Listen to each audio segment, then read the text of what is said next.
Bonsoir à tous. Et dans l'actualité ce soir, c'est un séisme pour le monde de la gastronomie alsacienne. L'Auberge de Lille a perdu sa 3e étoile Michelin.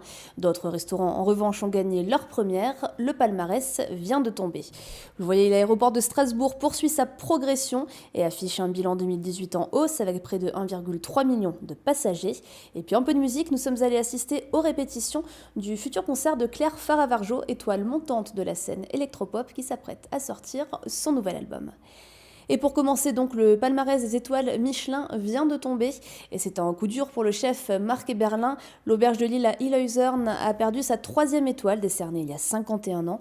L'Alsace n'a donc plus de restaurants triplement étoilés. D'autres restaurants, en revanche, ont gagné leur première citation.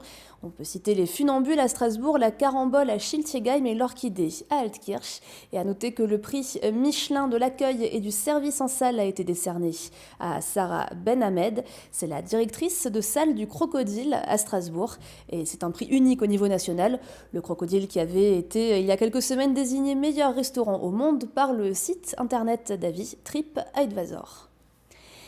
Et dans l'actualité également du nouveau dans le dossier Stocamine, le préfet du Haut-Rhin a annoncé cet après-midi l'enfouissement définitif des déchets, soit 42 000 tonnes de déchets dangereux stockés dans le sous-sol de Wittelsheim depuis 2002. Une décision qui va à l'encontre des associations environnementales et d'élus du Haut-Rhin. Plus d'informations dans nos prochains JT. Près de 1,3 million de passagers en 2018 à l'aéroport d'Ensheim, un chiffre en hausse de 7,4% par rapport à l'an dernier. Alors pour 2019, l'objectif est de consolider et augmenter ce résultat.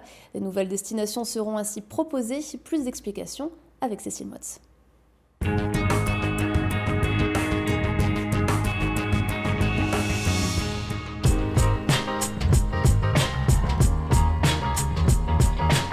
Après des années difficiles, l'aéroport de Strasbourg-Ensheim reprend des couleurs avec un trafic en hausse. En 2018, c'est notamment l'offre low cost qui a attiré les voyageurs sur des destinations loisirs. La clientèle affaires s'est aussi consolidée, alors pour profiter de cette dynamique, 2019 sera l'occasion d'agrandir les parkings, de construire de nouveaux bâtiments, mais aussi de mettre en place de nouvelles liaisons, comme Strasbourg-Munich par exemple. La stratégie de l'aéroport, c'est de développer un réseau européen, développer une activité low cost, mais à côté aussi apporter des destinations long courrier.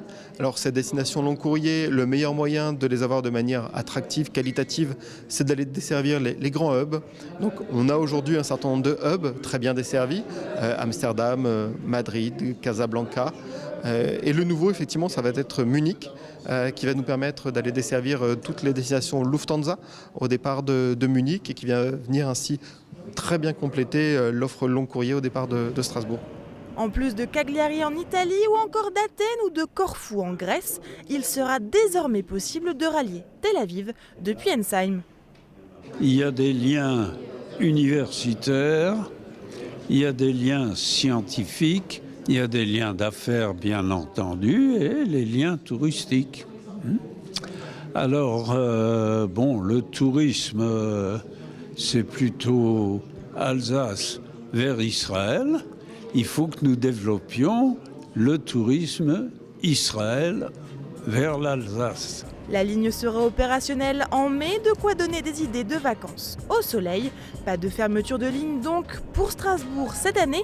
En attirant plus de compagnies, l'aéroport semble reprendre son envol.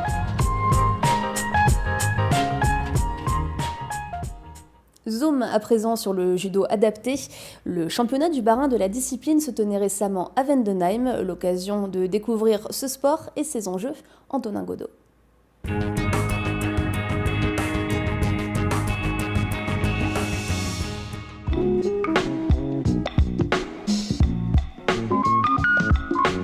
Une fois la ceinture nouée, le salut effectué, les prises peuvent s'enchaîner. Ici, le judo se déroule dans les règles de l'art et tout le monde est vainqueur sur le tatami. Ici, il n'y a pas de vainqueur, il n'y a pas de perdant, ils sont tous contents d'être là, de se retrouver, de pratiquer ensemble, mais on voit des belles choses et on voit du judo. Les règles sont adaptées en termes de durée du combat, en termes d'interdits, puisqu'il y a des choses qui sont interdites, comme les clés de bras ou ce genre de choses, c'est interdit. Mais c'est debout, par exemple, c'est les mêmes prises, c'est les mêmes mouvements qu'ils apprennent, quelqu'un de valide. Un apprentissage qui va au-delà de la préparation physique et qui facilite et aide les judokas dans leur relation à l'autre.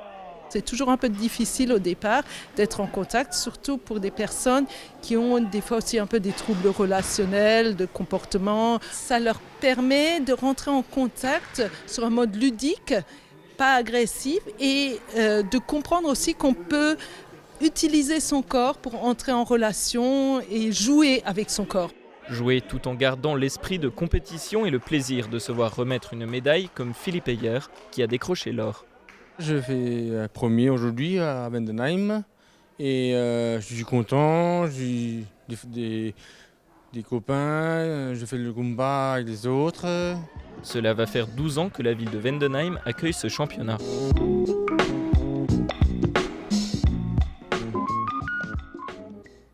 Que font les chanteurs et les musiciens entre 2 tournées ou enregistrements d'albums? Ils écrivent, oui, mais ils répètent aussi beaucoup.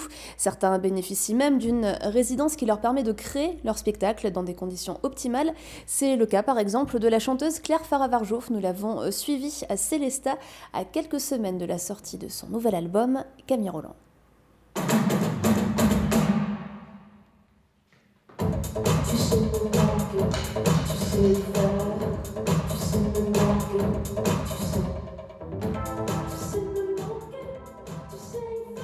Un mouvement, un silence, un nouveau mot.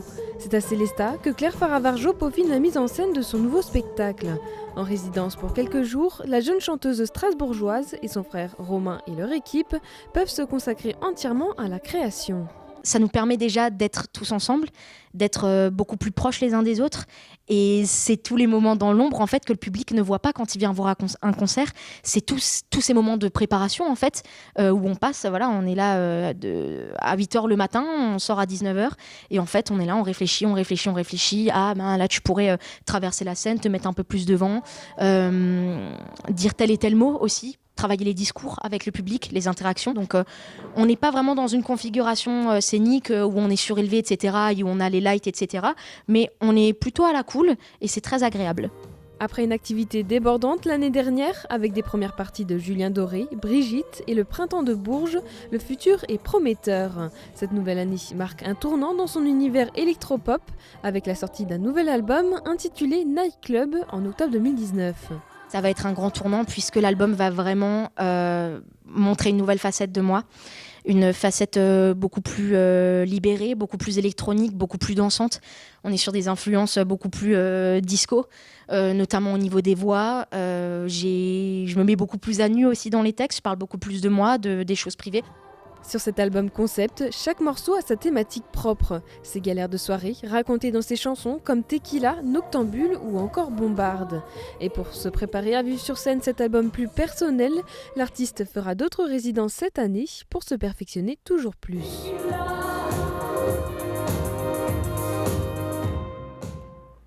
Après les Ultra Boys 90, le COP Ciel et Blanc ou le Club Central des supporters, une nouvelle association de supporters du Racing Club de Strasbourg a vu le jour.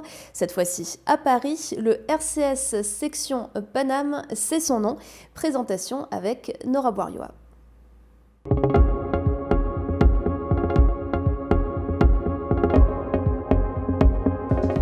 Jetzt geht's los, c'est la devise du Racing Club de Strasbourg. Elle résonne aussi bien dans les allées du stade de la Méno qu'à Paris. Dans ce bar alsacien, les 4 chouettes, une trentaine de supporters du Racing se sont réunis pour lancer officiellement une nouvelle association, RCS Section Paname.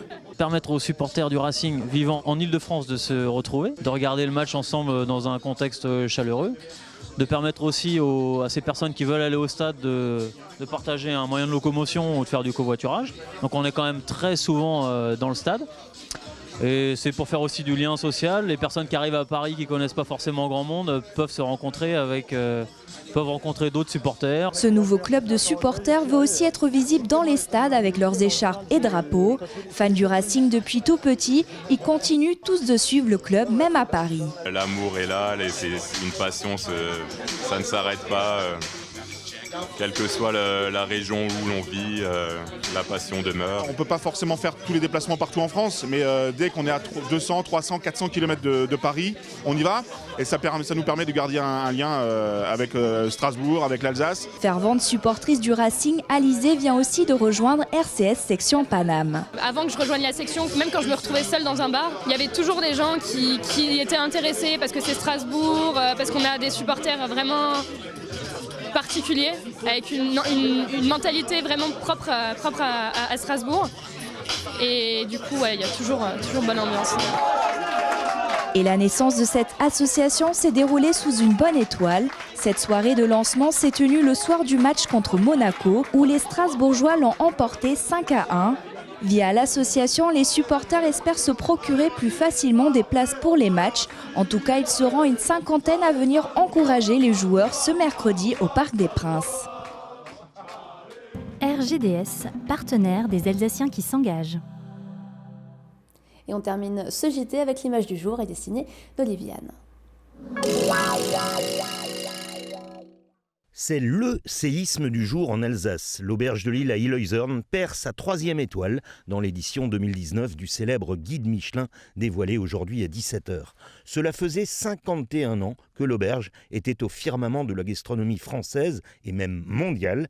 Et Marc Eberlin se dit un peu effondré. Sur les réseaux sociaux, c'est toute l'Alsace qui réagit, en général pour se dire choqué et déçu et assurer le chef de son soutien.